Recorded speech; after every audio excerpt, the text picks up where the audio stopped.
नमस्कार, सवाल इंडिया का में आपका स्वागत है। मैं हूं संकेत उपाध्याय और हमारे बजट के स्टूडियो से सीधा प्रसारण आपके पास लेकर के आ रहे हैं संसद भवन के एकदम करीब से। जब भी बजट आता है तो तीन किस्म के लोग तीन किस्म की बातें करने लगते हैं।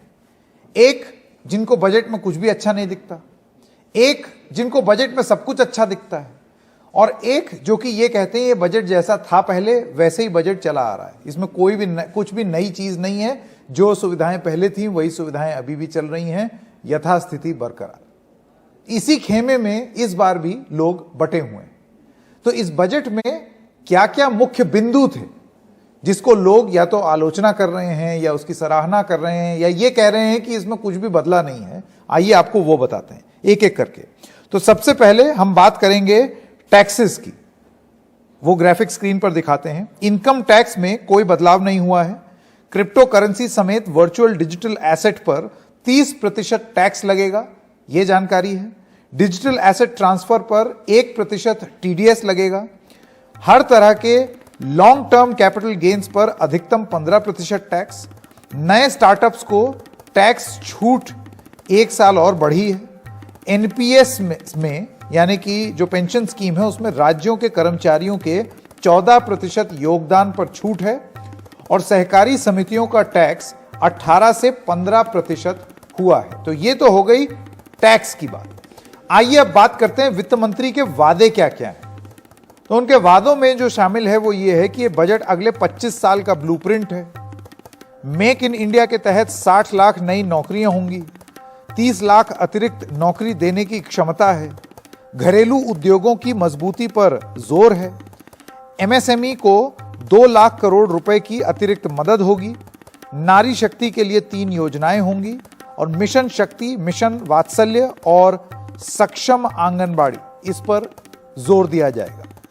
खेती यानी कि एग्रीकल्चर, कृषि क्षेत्र में क्या क्या बताया गया है, घोषणा हुई है। 2023 मोटा अनाज वर्ष घोषित कर दिया गया है। गेहूं और धान खरीदने के लिए 2.37 लाख करोड़ रुपए की एमएसपी दी जाएगी। अब ये घोषणा जो है इससे किसान खुश होंगे या नहीं ये देखना होगा। किसानों से रिकॉर्ड खरीदारी की जाएगी, ये वादा किया गया है। ऑर्गेनिक खेती पर सरकार जोर देगी। गंगा किनारे की 5 किलोमीटर जमीन पर ऑर्गेनिक खेती होगी। गंगा किनारे बसे किसानों को मदद दी जाएगी। इसके अलावा किसान ड्रोन का इस्तेमाल किया जाएगा। फसलों के आकलन के लिए किसान ड्रोन होगा। कीटनाशकों के छिड़काव के लिए किसान ड्रोन होगा और 2025 तक हर गांव में ऑप्टिकल फाइबर की सुविधा होगी। याद रखिए ये सब वादे हैं जो कि बजट में जिनका उल्लेख किया गया है। रेल सड़क पर क्या बोला गया आपको वो दिखाएं। रेलवे में पीपीपी मॉडल यानी कि पब्लिक प्राइवेट पार्टनरशिप मॉडल के से विकास होगा। 3 साल में 400 नई वंदे भारत ट्रेनें। कवच योजना के तहत 2000 kilometre track. 100 PM Gatishakti cargo terminal बनेंगे। 8 नए रोपवे का निर्माण होगा। 1 स्टेशन 1 प्रोडक्ट से फायदा होगा। स्टेशनों के बीच मल्टी मोडल कनेक्टिविटी होगी। प्रधानमंत्री गतिशक्ति का मास्टर प्लान तैयार हो रहा है और 25,000 किलोमीटर नेशनल हाईवे बनाया जाएगा। यह खाका तैयार किया है इस बजट में। तो सवाल इंडिया का में जो बड़ा सवाल हम ये पूछ रहे हैं कि आप अपने आप को किस श्रेणी में पाते हैं इस बजट को देख करके। वो जो इसमें सिर्फ खामियां देख रहे हैं या जिनको ये लगता है कि ये ठीक नहीं है, और बहुत कुछ होना चाहिए था। वो जिनको इसमें कुछ भी अच्छा नहीं दिखाई दे रहा कि ये भी नहीं वो भी नहीं, बहुत ही घटिया बजट। या वो जिनको ये लगता है कि कुछ कदम हम जरूर आगे बढ़े हैं लेकिन बहुत सारे ऐसे मौके भी हमने गंवा दिए जो कि इस बजट में जिनको साकार किया जा सकता था। स्वागत करना चाहता हूं आज हमारे मेहमानों का जो हमारे साथ अब जुड़ रहे हैं। संजीव बजाज, आप जॉइंट चेयरमैन और मैनेजिंग डायरेक्टर हैं बजाज कैपिटल के। प्रकाश चंद्र शर्मा, नेता हैं भारतीय जनता पार्टी के। शशांक सौरभ, आप इकोनॉमिक एनालिस्ट हैं। Amirullah Khan, economist and professor MCR HRDI. और अमिताभ दुबे, मेंबर हैं कांग्रेस पार्टी के और पॉलिसी एनालिस्ट हैं। आप सब लोगों का बहुत बहुत धन्यवाद। बजाज साहब, पहले मैं आपसे शुरू करना चाहता हूं। हमने जैसे उल्लेख किया कि 3 अलग अलग श्रेणी हमेशा रहती है जब भी सरकार बजट जैसी चीज लाती है। आपको क्या लगता है वो कौन से ऐसे सेक्टर थे जिसमें, जैसे कैपिटल एक्सपेंडिचर बहुत भारी रूप से जो बढ़ाया है उसको एक पॉजिटिव की तरह देखा जा रहा है, लेकिन बहुत सारे विश्लेषकों का यह मानना है कि एमएसएमई पर शायद उतना जोर ना देना इस बार, या मनरेगा का बजट एस्टिमेट थोड़ा सा घटा देना, ये सारी खराब चीजें हैं। देखिए, मेरा जो इसमें व्यू है, बजट ओवरऑल मैं इस श्रेणी में हूं कि बजट ठीक है। देखिए, जिस बजट से कोई झटका नहीं मारा जा रहा, कोई मेजर चेंज नहीं हो रहा, कोई आपको तकलीफ नहीं हो रही, तो वो अच्छा बजट माना जाता है मेरे हिसाब से। और इसमें जो अच्छी चीजें हैं कि जैसे जो कैपिटल एक्सपेंडिचर की बात करिए, जो 300 ट्रेन लॉन्च की जाएंगी, जो 25,000 किलोमीटर का ट्रैक वो रोड्स बनाई जाएंगी, इनसे बहुत लॉन्ग टर्म फायदा होता है। जो इन्होंने बोला है कि 68% हम डिफेंस की प्रोडक्शन का कैपिटल आउटले उसके लिए करेंगे, तो आप इमेजिन करिए कितनी डिफेंस की कितनी परचेज है और उसका कितना फैक्ट्रीज लगेंगी, कितना उसमें ज्यादा मुनाफा होएगा। हाँ, कई चीजें हैं जिसमें हम चाहते थे कि यार एक कुछ ज्यादा बेनिफिट होए, जैसे पर्सनल इनकम टैक्स, उसका बेस बढ़ाने के लिए उसका अगर रेट कम किया जाता तो बहुत अच्छा रहता। उससे ये हो जाता है कि बेस भी बढ़ता है, जैसे कॉर्पोरेट में इन्होंने किया है, तो पर्सनल इनकम टैक्स को कम नहीं किया, जिससे कंजम्पशन बढ़ती, लोग ज्यादा खर्चा करते। इसमें जो मेरे को जो एक वीकनेस लगती है कि इसमें गवर्नमेंट की स्पेंडिंग तो बढ़ रही है, बट जो इंडिविजुअल स्पेंडिंग है हमारे आप और मेरे लोगों की, और जो हमारे जो इंडियंस हैं जो टैक्स पे करते हैं, उनके हाथ में ज्यादा पैसा नहीं दिया गया, वो थोड़ा सा डिसअपॉइंटिंग है। और दूसरा जो एक सबसे ज्यादा फायदा हो रहा है कि जो इमरजेंसी क्रेडिट स्कीम है उसको एक्सटेंड कर दिया गया, उसका काफी फायदा है। अब ये बोला है कि 2 ट्रिलियन रुपीस का एमएसएमई को लोन्स दिया जाएगा, उसके एग्जैक्टली डिटेल के आएंगे उस पर भी डिपेंड करता है। सो मैं आपको ये बोलूंगा कि देखो, ओवरऑल बजट बुरा नहीं है, अच्छा ही है, बट उससे बेटर हो सकता है। बट इन एक सेंस में बहुत अच्छा है कि अगर इस बजट में जो कैपिटल आइटम्स की बात हुई है, अगर उसको इम्प्लीमेंट कर दिया जाए तो हमारा देश 3 साल में बहुत आगे तरक्की कर जाएगा। इतना मजा आएगा रहने का कि मतलब ये बहुत अच्छा हो जाएगा अगर ये चीजें हो जाए जो इन्होंने बोला है कि हम करेंगे।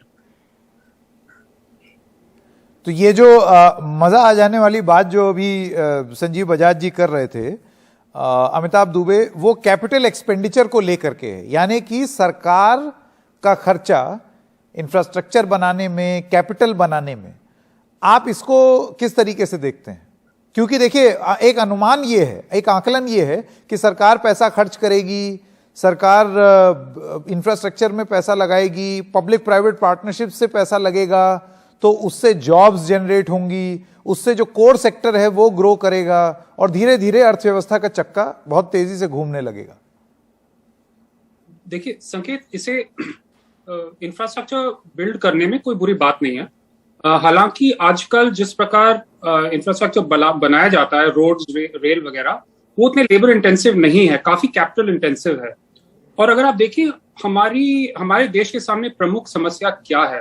बेरोजगारी की है। पिछले 5 सालों में हमारी वर्किंग एज पॉपुलेशन 12% बढ़ी है, लेकिन जो जॉब्स हैं वो वैसे घटे हैं, एब्सोल्यूट नंबर्स में घटे हैं।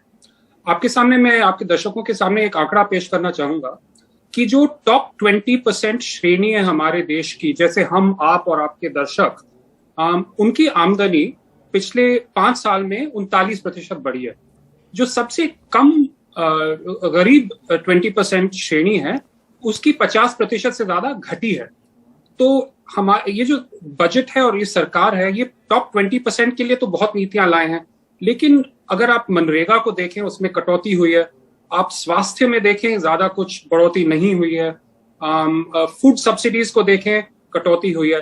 तो इनकी प्रायोरिटीज मुझे थोड़ी गलत लगती हैं। और हालांकि इंफ्रास्ट्रक्चर बनाने में कोई बुरी बात नहीं है, फोकस होना चाहिए सबसे कमजोर वर्ग पे।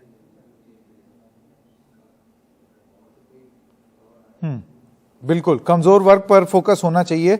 मैं अब आपके पास आना चाहता हूं, प्रकाश चंद्र शर्मा जी, आप इसका जवाब किस तरीके से देंगे? और खास तौर से रूरल बजट, यानी कि एग्रीकल्चर को ध्यान में रखते हुए जो बजट है, इसमें बहुत सारी चीजें और उनका उल्लेख पहले भी किया जा चुका है, जैसे ड्रोन से खेती, ड्रोन से आप फर्टिलाइजर छिड़क रहे हैं और तमाम चीजें। मैं आपसे ये जानना चाहता हूं कि ख्वाहिश और वास्तविकता का फासला क्या पूरा कर पाया है ये बजट कृषि क्षेत्र में? संकेत, सिर्फ कृषि की बात नहीं है, ओवरऑल बजट को देखने की बात है। और उसमें बहुत बड़ा एक जो बजट का हिस्सा है या जो गवर्नमेंट का फोकस है, जो टारगेट है, वो रूरल डेवलपमेंट पे है, रूरल व्यवस्था पे है। और ये बजट मास से क्लास की ओर ले जाने के लिए है, बिकॉज अल्टीमेटली हम बहुत बड़ी टेक्नोलॉजी का यूज करके चीजों को बड़े लेवल पे ट्रांसपेरेंट मैनर में करना चाहते हैं, जिससे एक बड़ा ट्रांसफॉर्मेशन देश पे आ पाए और जो अंतिम व्यक्ति अंतिम पायदान पे खड़ा है वहां तक आ पाए।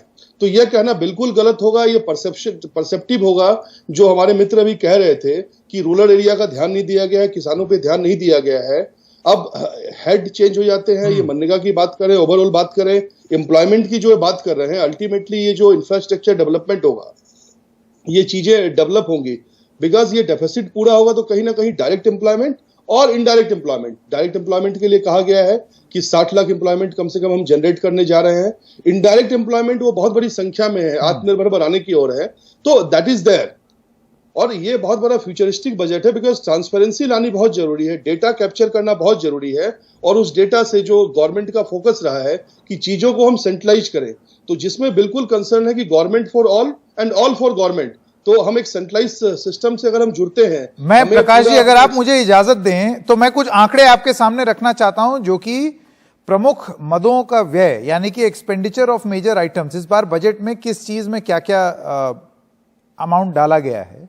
तो आप देखिए, पेंशन में बजट बढ़ा है, डिफेंस में भी बजट बढ़ा है, लेकिन जब मेरी नजर सब्सिडी पर पड़ती है तो फर्टिलाइजर सब्सिडी में करीब 40,000 करोड़ रुपए का मैं कट देख रहा हूं। उसके बाद फूड सब्सिडी में भी भयंकर रूप से एक कट है, करीब 80,000 करोड़ रुपए का।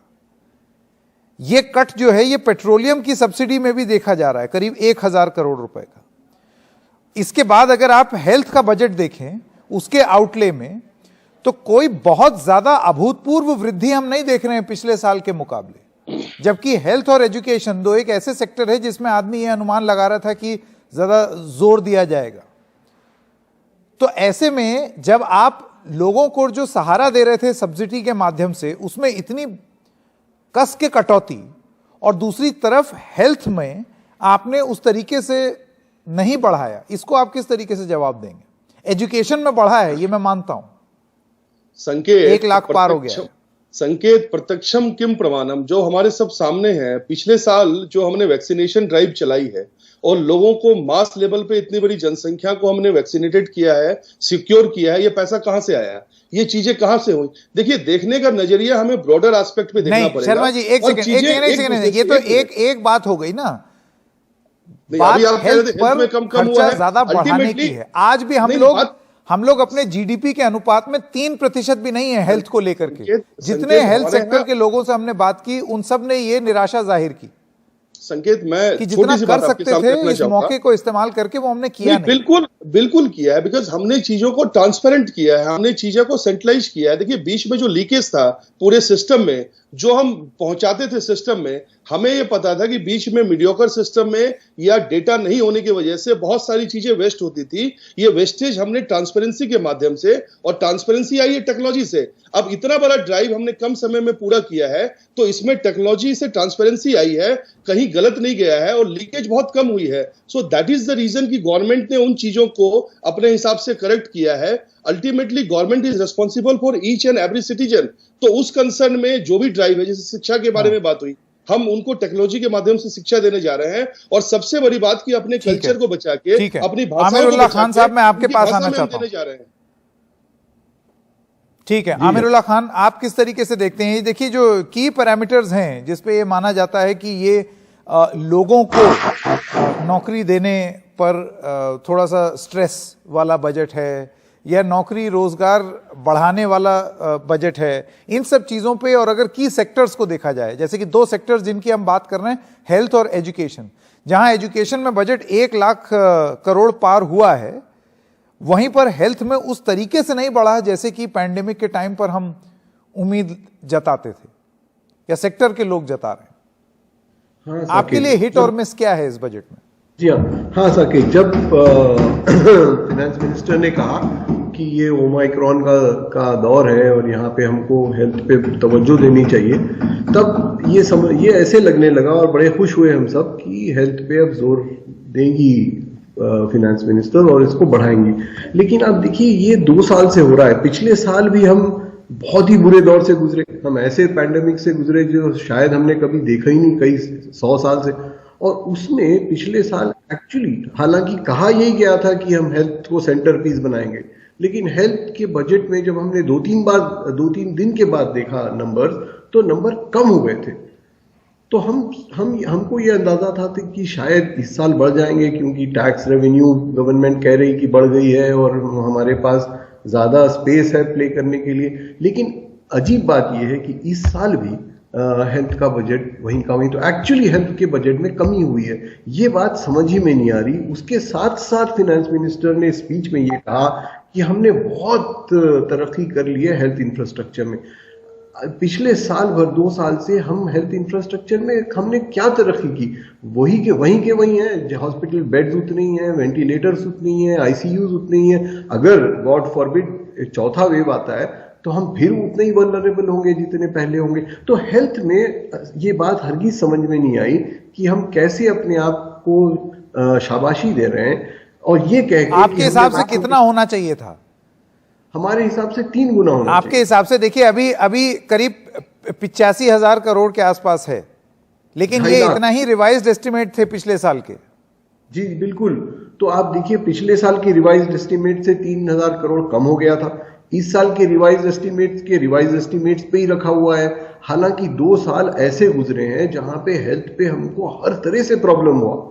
इतने लोगों की जानें गई, इतने लोगों की को बीमारी हुई कि हमें चाहिए था कि हम कम से कम 3 गुना बढ़ाते, हम 2 लाख करोड़ कर देते हेल्थ के बजट को। अगर इस साल नहीं करेंगे तो कब करेंगे? जब 5 लाख और 50 लाख नहीं, पर आमिर साहब आप ये बताइए कि कर तो देते लेकिन फिर कटौती कहां से करते? आपको कहां लगता है कि, क्योंकि देखिए बजट तो अगर 100 रुपए हैं तो उसी में से तो बांटना है ना इधर उधर। बिल्कुल सही कहा। तो अगर आप हेल्थ में बढ़ाते तो कहीं और से काटना पड़ता, कहां से काटें? बहुत सही कहा आपने कि हम बढ़ाते तो कहां से बढ़ाते। देखिए कटौती तो कहीं से कम नहीं कर पाते, क्योंकि एजुकेशन में भी हमने बिल्कुल बराए नाम इंक्रीज किया है। हमने एनआरईजीए में तो कम कर ही दिया है, जो सबसे बड़ी स्कीम थी पिछले साल। तो हमें चाहिए था कि हम या तो बढ़ाते अपने टैक्स रेवेन्यू, क्योंकि आप देखिए हम इतना अपने आप को खुश हो रहे हैं कि हमारे जीएसटी रेवेन्यूज बढ़ गए, लेकिन अभी भी हम 1.3 और 1.35 लाख करोड़ पे हैं जो हम 4 साल पहले थे। तो अगर हम अपने टैक्स कलेक्शन को बढ़ाएं, और इसके लिए थोड़ी सी हिम्मत चाहिए थी, और वो हिम्मत ये चाहिए थी कि हम अपने कॉर्पोरेट सेक्टर को जिन्होंने बिलियंस ऑफ डॉलर्स कमाए पिछले 2 साल में, उनको थोड़ा सा टैक्स कर देते। अगर उनसे टैक्स हम 2 रुपए भी करते तो हमें 1 लाख करोड़ रुपए मिल जाते जो हम अपने अस्पतालों में डाल सकते। हमें वो हिम्मत क्यों नहीं होती है कि हम उन लोगों को टैक्स कर दें? और हम ये नहीं कह रहे हैं कि उनको बहुत ज्यादा टैक्स करें, उतना ही करें जितना 4 साल पहले किया करते थे। वो जो घटाया था। शशांक सौरभ के पास मैं आना चाहता हूं। जी ठीक है, मैं वापस आऊंगा आपके पास। शशांक सौरभ, देखिए ये अभी मनरेगा की एक बड़ी महत्वपूर्ण बात हुई। मनरेगा वो स्कीम थी कि जब लॉकडाउन हुआ तो ऐसे वक्त में इसी मनरेगा स्कीम ने कृषि क्षेत्र में, ग्रामीण क्षेत्र में बहुत सारे लोगों को भुखमरी के कगार से बचाया और एक रोजगार का एक साधन दिया। लेकिन अगर हम आंकड़े देखते हैं तो 1,11,170 करोड़ रुपए खर्च था सरकार का 2020-2021 में। ये 21-22 के बजट एस्टिमेट में 73,000 करोड़ कर दिया गया, मतलब कम। उसके बाद रिवाइज्ड एस्टिमेट में इसको 98,000 करोड़ कर दिया, यानी कि लगभग 1,000 करोड़ फिर। यानी कि सरकार को यह एहसास हुआ शशांक सौरभ कि हमने जरा कम आंक दिया है मनरेगा को, इसको हमें और बढ़ा देना चाहिए। लेकिन इस साल के बजट में जब सारे एस्टिमेट्स ये बता रहे हैं कि अभी भी सरकार को ये पुश मनरेगा को देते रहना चाहिए, ये बजट वापस घटा करके 73,000 करोड़ कर दिया गया है। ऐसा क्यों? इसके पीछे क्या लॉजिक? संकेत जी, सबसे पहले तो मैं एक ओपनिंग रिमार्क्स देना चाहूंगा बजट के ओवरऑल कंक्लूजन के लिए कि इस बजट में जनता, जवान, किसान सभी वर्गों के लिए कुछ न कुछ दिया गया है, सबका ध्यान रखा गया है। अब आते हैं मनरेगा के सवाल पे। जो आपने बोला कि 2020-21 में 1,11,000 करोड़ रखा गया था, उसके बाद बेस एस्टीमेट 73,000 करोड़ और रिवाइज एस्टीमेट 98,000 करोड़ किया गया। आप देखिए कि 2020-21 में पैंडेमिक सिचुएशन थी, जहां पे माइग्रेशन हो रहा था, रिवर्स माइग्रेशन, शहरों से लोग वापस गांव में जा रहे थे। आपने इकोनॉमी बंद कर दी थी, इसलिए गांव में लोगों को रोजगार देने की जरूरत थी, इसलिए मनरेगा का बजट भी बढ़ा। जैसे जैसे इकोनॉमी ओपन होती गई, ग्रेजुअली वो आपका खर्चा कम होता गया।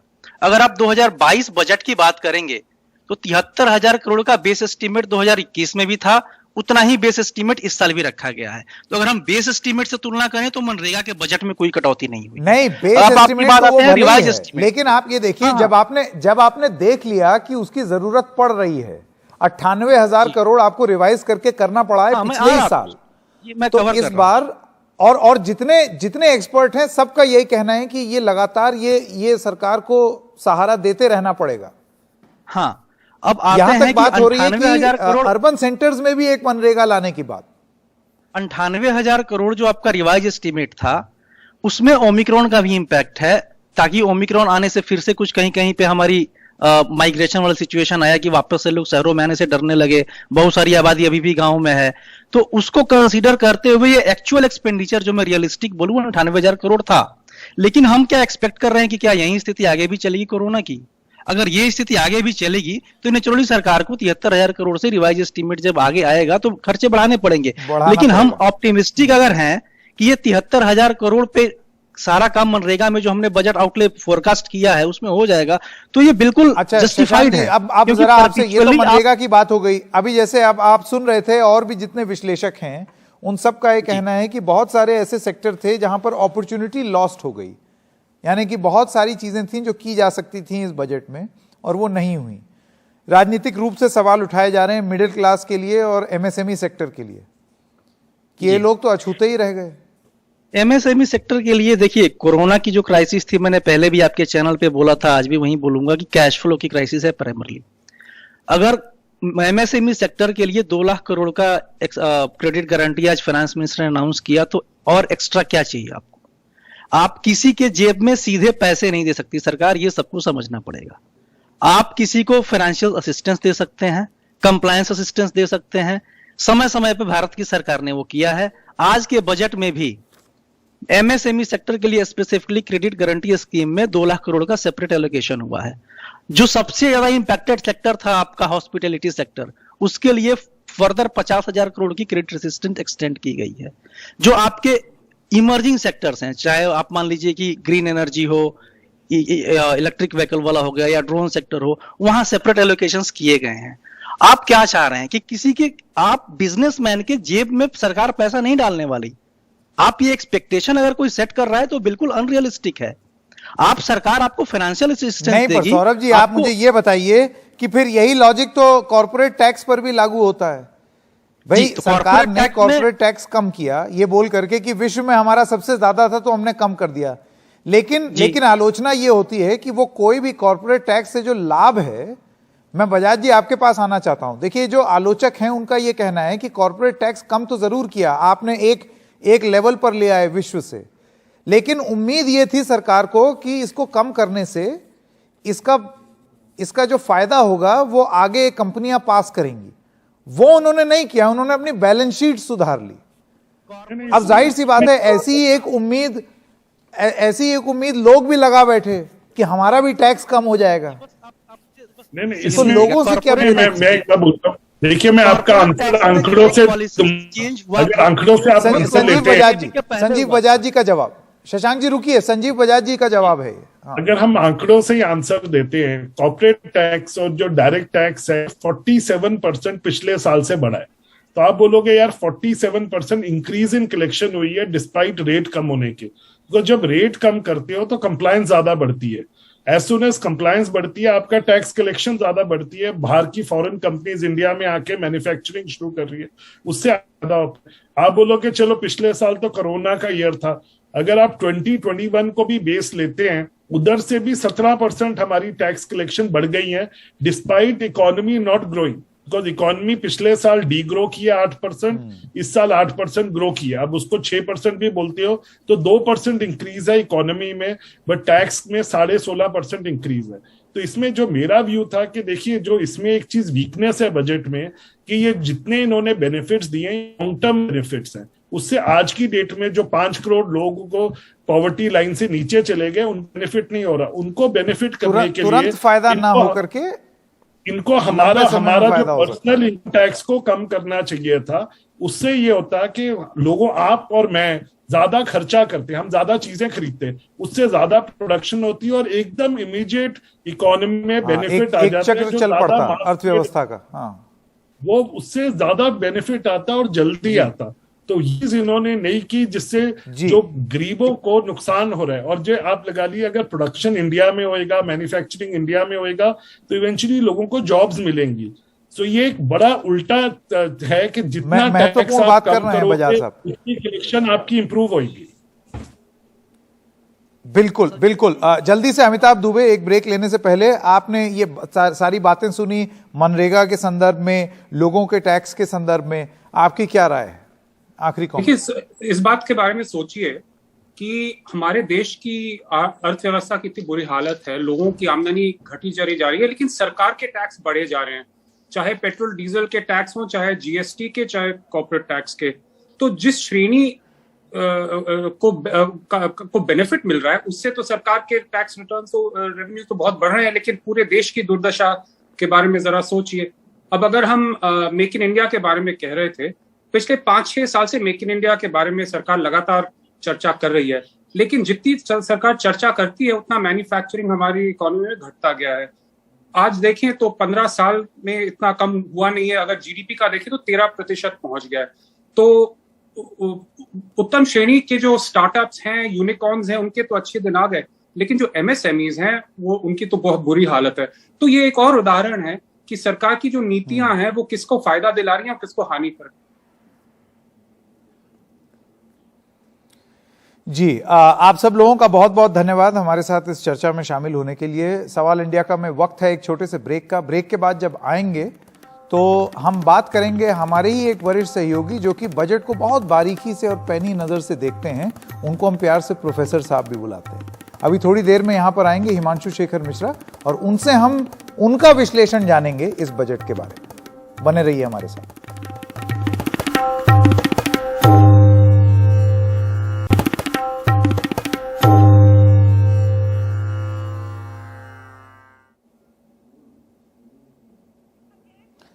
एक बार फिर से आपका स्वागत है और अब सीधे यहाँ पर इंट्रोड्यूस मैं करना चाहता हूँ स्नेह से सम्मानित प्रोफेसर, जिनको एनडीटीवी में हम प्यार से प्रोफेसर हिमांशु शेखर मिश्रा बुलाते हैं। Thank you. बजट आप बहुत ही बारीकी से कवर करते हैं हिमांशु जी, और इस बजट में क्या क्या है उसका विश्लेषण तो हो गया, आपकी समझ से क्या क्या नहीं है जिसकी डिमांड थी, जिसकी मांग थी, उसके बारे में बताएं। देखिए, पहला ग्राउंड रिपोर्ट जो मैंने किया था वो मेरठ के एक गांव से किया था, माफ कीजिएगा गाजियाबाद में मोदी नगर के एक गांव से, और उसमें किसान चाहते थे कि खाद सब्सिडी बढ़ाई जाए। इसमें कोई जिक्र नहीं है उसका। एक ग्राउंड रिपोर्ट था, किसान भी राहत पैकेज मांग रहे थे।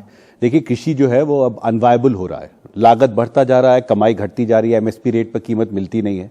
किसान चाहते थे कि खाद सब्सिडी बढ़ाई जाए, वो कह रहे थे बिजली बहुत महंगी हो गई है।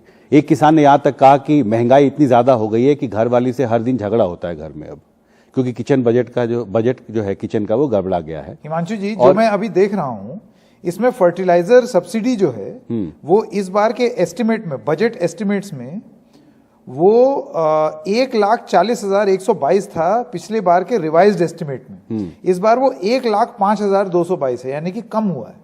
ये बहुत महत्वपूर्ण एस्टिमेट से कम हुआ है, यानी करीब 40,000 करोड़ रुपए कम हुआ है। यानी जो कुछ यूरिया और दूसरे खाद है वो और महंगे हो सकते हैं उल्टे। दूसरा, महंगाई का जैसे मैंने जिक्र किया, एक किसान ने मुझे यहां तक कहा कि देखिए मेरे घर में जो बजट है किचन का वो गड़बड़ा गया है, घर वाली से रोज झगड़ा होता है, हमारे गांव में हर घर में झगड़ा हो रहा है, क्योंकि घर नहीं चला पा रही महिलाएं, खाने का तेल इतना महंगा हो गया, मजदूरी घट गई है। जब किसानों की कमाई घट गई तो जो मजदूर से मैंने इंटरव्यू किया उन्होंने कहा हमारी मजदूरी घट गई है, रोजगार के नए अवसर चाहिए जिससे कि हम फैक्ट्रियों में काम कर सकें। तो एक ये पहलू है, खाद सब्सिडी वाला जो पहलू है, जिसमें मुझे लगता है किसान निराश होंगे। दूसरा था जो एक्सपोर्टर्स थे, लेदर एक्सपोर्टर, वो चाहते थे कि हमारा जो इनपुट कॉस्ट है इंपोर्ट करने का। देखिए जो एक्सपोर्टर्स होता है वो बहुत बढ़िया माल लेदर अर्जेंटीना से, दूसरे सामान जूता के वो यूरोप से, वहां से मंगा के जूते बनाता है, फिर उसको एक्सपोर्ट करता है। उनकी मांग थी कि इंपोर्ट ड्यूटी जीरो किया जाए, जो भी कंपोनेंट्स हैं लेदर इंडस्ट्री में उसके इंपोर्ट पे इंपोर्ट ड्यूटी जीरो किया जाए, जो टैक्स है इनकम टैक्स कम किया जाए क्योंकि हमें बहुत नुकसान हुआ है कोरोना संकट के दौर में। और तीसरी बात, जो कोविड रिलीफ पैकेज के तहत जो ECGLA स्कीम है, यानी ज्यादा क्रेडिट मुहैया कराया गया छोटे लघु उद्योगों को, वो 10 साल के लिए उसको आप बढ़ा दीजिए। उसको एक कुछ हद तक माना उन्होंने। 2023 तक आसान शर्तों पर जो क्रेडिट देने के लिए जो कोविड रिलीफ पैकेज के तहत लाया गया था ECGLA स्कीम, उसकी अवधि बढ़ाई है उन्होंने। एक ये पहलू है। दूसरा इसमें देखिए एक महत्वपूर्ण बात यह भी है कि अगर आप उदाहरण के लिए हाईटेक इंजीनियरिंग इंडस्ट्री को देखें, मैं एक फैक्ट्री में गया था गाजियाबाद रोड इंडस्ट्रियल एरिया में, वहां पर यह चैलेंज था कि सप्लाई चेन अभी भी पूरी तरह से ठीक नहीं हो पाया है।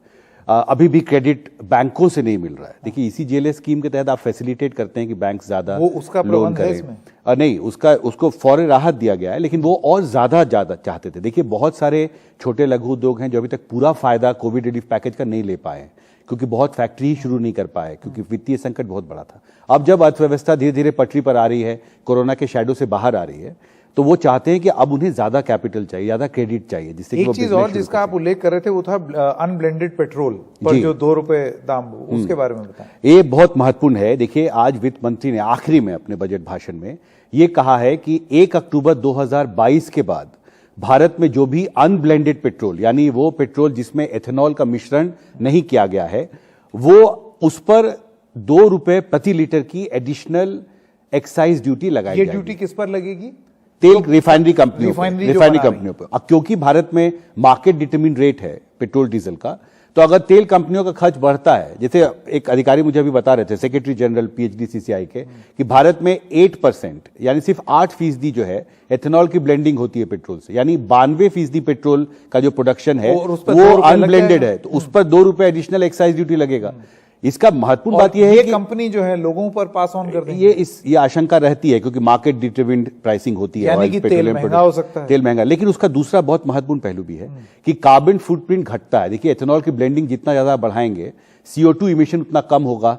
नेट जीरो टारगेट्स भारत ने तय किए हैं, उसकी तरफ भारत को आगे बढ़ना है। और महत्वपूर्ण बात, यूरोप, जर्मनी, अमेरिका, कनाडा, ये देश हैं जहां पर ब्लेंडिंग 30% तक होने लगी है, यानी पेट्रोल में 30% तक एथेनॉल की ब्लेंडिंग करके वो आपको बेच लगता रहे है कि इसमें एक विंडो है, अवसर भी है कि हम धीरे धीरे ब्लेंडिंग को और बढ़ाएं? क्योंकि और 7-8 महीने का वक्त भी है तेल कंपनियों को। और एक बहुत सख्त मैसेज है कि 1 अक्टूबर के बाद अगर आपने ब्लेंडिंग नहीं बढ़ाई तो आपको ज्यादा टैक्स देना होगा। ये मैसेज बहुत साफ है बजट में तेल कंपनियों के लिए। हिमांशु जी बहुत बहुत धन्यवाद इस सब जानकारी के लिए। एक छोटी सी ब्रेक के लिए अभी रुक रहे हैं, ब्रेक के बाद वापस आएंगे और आपको कुछ और प्रतिक्रिया जो आई हैं विपक्ष के नेताओं की तरफ से, सरकार की तरफ से, उसके बारे में बताएंगे।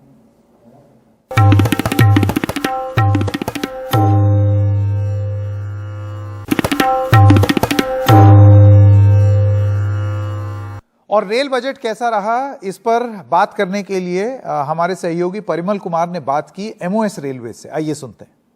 प्रधानमंत्री नरेंद्र भाई जी ने जो सोच बनाई थी, जो रेलवे हमारी लाइफलाइन है, और निर्मला जी ने जो आज बजट पेश किया है, तो इसमें उसका जो उदाहरण है वो दे दिया कि आत्मनिर्भर भारत की ओर आगे बढ़ते हुए वंदे भारत ट्रेन जो 400 ट्रेन चलाई जाएगी, जिसका यहीं पे प्रोडक्शन होगा, यहीं चलेगी, तो इसमें कई सारी नौकरियां आएंगी, कई सारे लोग जुड़ेंगे। इंफ्रास्ट्रक्चर को रेडी करते हुए हम लोगों ने डबलिंग का काम जिस तरह से किया है, इलेक्ट्रिफिकेशन का काम हो रहा है, केबलिंग का काम हो रहा है, तो हर एक स्टेशन के ऊपर वन स्टेशन वन प्रोडक्ट के साथ साथ हम लॉजिस्टिक यूज कैसे ज्यादा बड़े रेलवे में, इसके लिए हम कटिबद्ध हैं।